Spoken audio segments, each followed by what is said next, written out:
Hi, this is Gabe Newell, and welcome to The Lost Coast. In this tour, we're going to be talking about a new graphics technology we've been developing called High Dynamic Range, or HDR. We'll also be giving you some insight into the design and production challenges we faced during the construction of The Lost Coast. First, a quick explanation of the commentary system. To listen to a commentary node, put your crosshair over the floating commentary symbol and press your Use key. To stop the commentary, put your crosshair over the rotating node and press your Use key again. Some commentary nodes may take control of the game for the purpose of showing something to you. In these cases, simply pressing your Use key will stop the commentary.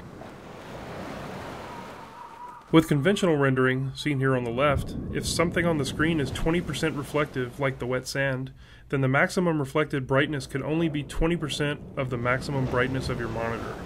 HDR's more accurate simulation of light ensures that the sun's reflection on this wet sand appears as it would in the real world, which could potentially use 100% of the maximum monitor brightness.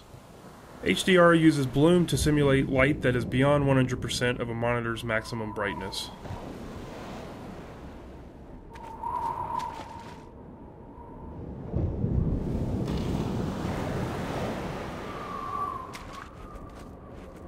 The process of building characters in Half-Life 2 taught us many things. By the end, we believed we'd figured out a more effective process for designing and constructing characters. This fisherman is the first character we built using that process. Design-wise, the fisherman was focused on showcasing HDR and the way light falls on human skin. The highlights on his forehead and nose are good examples of specularity on human skin. You can see how the wrinkles on his cheeks and around his eyes are an example of how we can use normal maps to add depth. Production-wise, the fisherman was built using a similar process to the rocks you saw on the beach.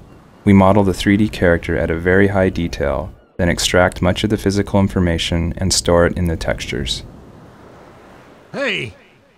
You there? Wait a minute now, aren't you? You are. You're that scientist chap, Friedman. Fishman, am I right? You must be here to take on the Combine. Not sure what one man can do, but no other reason to visit St. Olga at a time like this.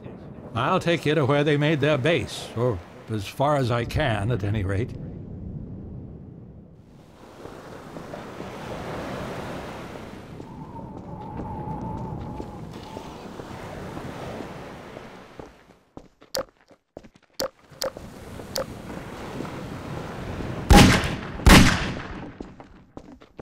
Water presents us with a lot of rendering challenges. In fact, we have to render the scene 3 times. Once for the refraction of what's under the water, once for the reflection of everything above the water, and once from the player's view. You can see the reflection and refraction scenes in the 2 small windows on screen. In the refraction, we calculate per pixel how much water you're looking through to do a volumetric underwater fog to simulate particulate matter. For our full HDR solution, we had to go through the entire engine and modify every bit of code that calculated light and color. For example, these water reflection and refraction renderings had to be improved to support the full range of contrast values. Here, now, let me just unlock this gate for you. I've got the key right here. There we go. Get along now, laddie. Destroy that gun and no dawdling.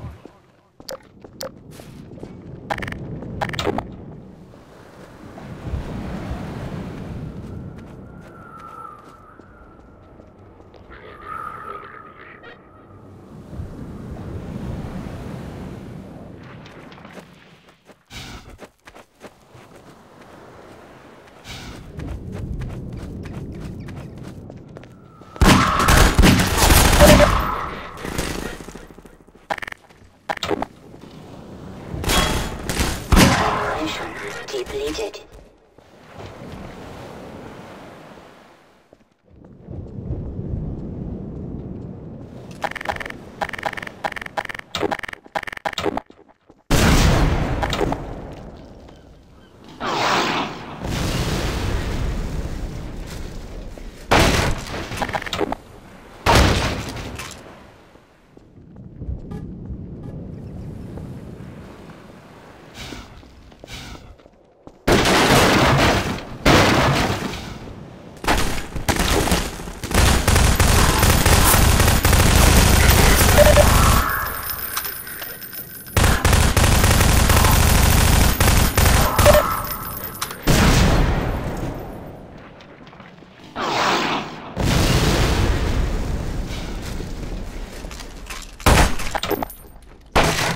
The area you're currently entering is called the Cliffside Arena. We were particularly happy with the vertical cliffside in Half-Life 1, and regretted that we didn't iterate further on that concept in Half-Life 2. Vertical space allows us to force the player to deal with threats from above and below. We find that players focus their view on the direction they're travelling, so by using a cliffside and having the player ascend it, we ensure that the player will look up and be prepared for enemies. If the player's path was to move past the bottom of the cliffside, it would be unlikely he would notice soldiers rappelling down from above. And dying from unknown threats never feels fair and certainly isn't fun.